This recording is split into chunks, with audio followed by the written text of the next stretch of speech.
अस्सलाम वालेकुम। मेरा नाम डॉक्टर फैसल इकबाल है और मैं हूं आई स्पेशलिस्ट। आज का जो हमारा टॉपिक है वो बेसिकली है ग्लासेस रिमूवल।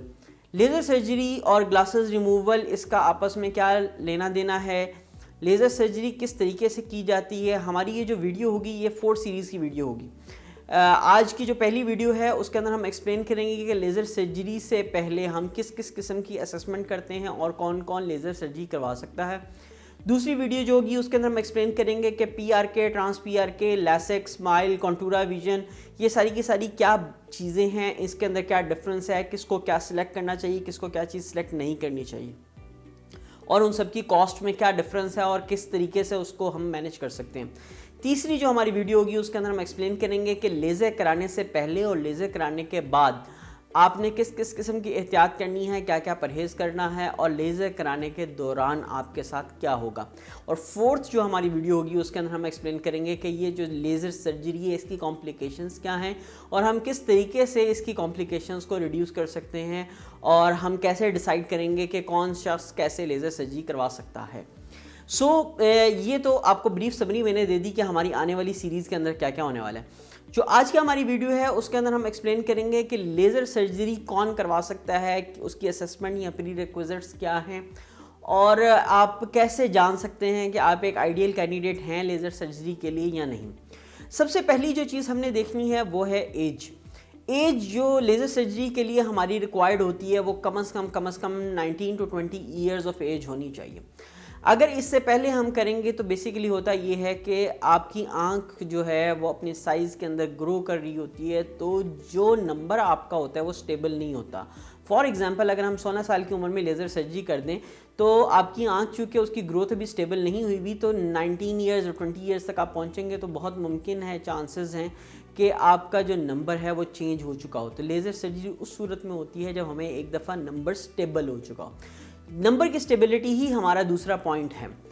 ऐसे लोग जिन लोगों की एज बेशक 20 से ज़्यादा है लेकिन नंबर अभी तक स्टेबल नहीं है, दैट मीन्स कि पिछले 1-1.5 साल 2 साल के अंदर एक से ज़्यादा नंबर जो है वो उनका चेंज हो चुका है।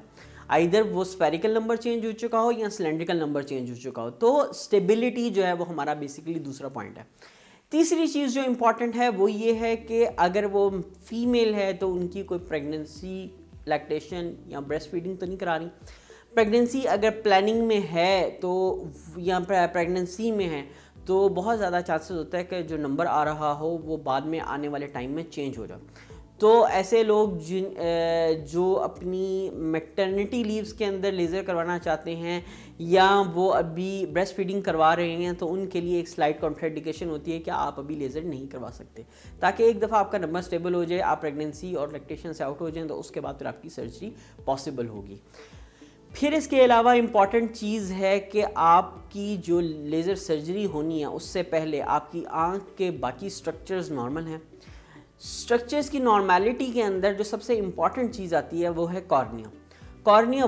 वो आगे आपकी समझ लें आई की विंड स्क्रीन या वो शीशे की परत है जिसके ऊपर हमने तमाम तर सर्जरी परफॉर्म करनी है। अगर ये शीशा या ये कॉर्निया इतना ताकतवर नहीं है कि ये लेज़र को बर्दाश्त कर सके तो फिर उस सूरत के अंदर लेज़र सर्जरी पॉसिबल नहीं होती।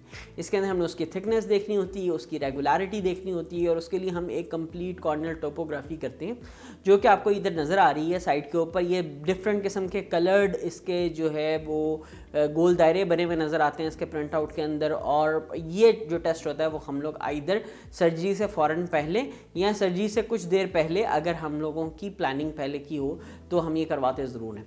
कॉर्नियल टोपोग्राफी के ऊपर अगर किसी किस्म का कोई प्रॉब्लम हो तब भी हम से लेज़र सर्जरी को अवॉइड करते हैं। स्पेशली ऐसे लोग जिनको आइदर केराटोकोनस है या केराटोकोनस होने के चांसेस हैं, उन लोगों की लेज़र सर्जरी एडवाइस नहीं की जाती। अगला पॉइंट जो इम्पॉर्टेंट है वो है आपका कि आपको लेज़र कराने के फ़ौरन बाद दोबारा अपनी जॉब पे कैसे जाना है। फॉर एग्ज़ाम्पल कुछ लोग ऐसे होते हैं जो कहते हैं कि जी शादी से हम लोग बस 2 हफ्ते पहले लेज़र सर्जरी करवाएं और हमारी शादी जो है वो नॉर्मल हो जाए और हम एनेक्सिया का छुटकारा हासिल कर लें, लेकिन ऐसा पॉसिबल नहीं होता।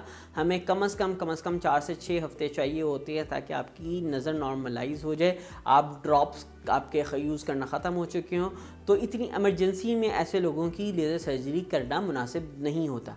फिर आता है ऑक्यूपेशन से मुराद ये है कि फॉर एग्जांपल अगर कोई शख्स फाइटर पायलट है या किसी ने मार्शल आर्ट्स करने हैं या कोई किक बॉक्सिंग करता है, तो अब उसके लिए क्या ये लेज़र सर्जरी पॉसिबल है या नहीं, तो उसमें डिफरेंट टाइप की लेज़र सर्जरी हम ज़रूर कर सकते हैं, लेकिन उसमें भी हमें एक दफ़ा ज़रूर देखना होता है कि फ्लैप बेस्ड प्रोसीजर्स, जो कि हम अगली वीडियो में एक्सप्लेन करेंगे कि वो क्या होते हैं, तो फ्लैप बेस्ड प्रोसीजर्स हम नहीं कर सकते। तो दैट विल ऑल्सो डिटरमिन कि इस बंदे की लेज़र सर्जरी हो सकती है या नहीं हो सकती।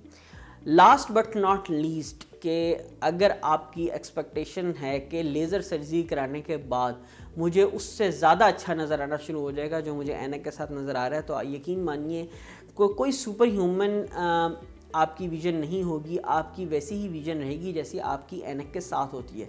सो एक नॉर्मल इंसान जो अपनी दोनों आंखों के साथ देख सकता है उतना ही आप देख सकेंगे। ये नहीं है कि आप दीवार के पार या एक नॉर्मल इंसान से ज़्यादा देख सकें। तो that is where the expectations come in कि जी शायद लेज़र सर्जरी कराने के बाद हमारी आंखें कोई सुपर ह्यूमन हो जाएंगी। नो, ऐसा नहीं होता। अगर लेज़र सर्जरी से मुतालिक आपका कोई भी क्वेश्चन है तो वो नीचे आप कमेंट्स में पूछ सकते हैं, और आप जो हमारी अगली आने वाली वीडियोस हैं उनको ज़रूर देखते रहें ताकि आपको ये पूरा का पूरा जो 4 वीडियो सीरीज़ है इसकी समझ आ जाए, और लेज़र सर्जरी से मुतालिक अगर स्टिल आपका कोई क्वेश्चन हो तो हम आपको आंसर करेंगे।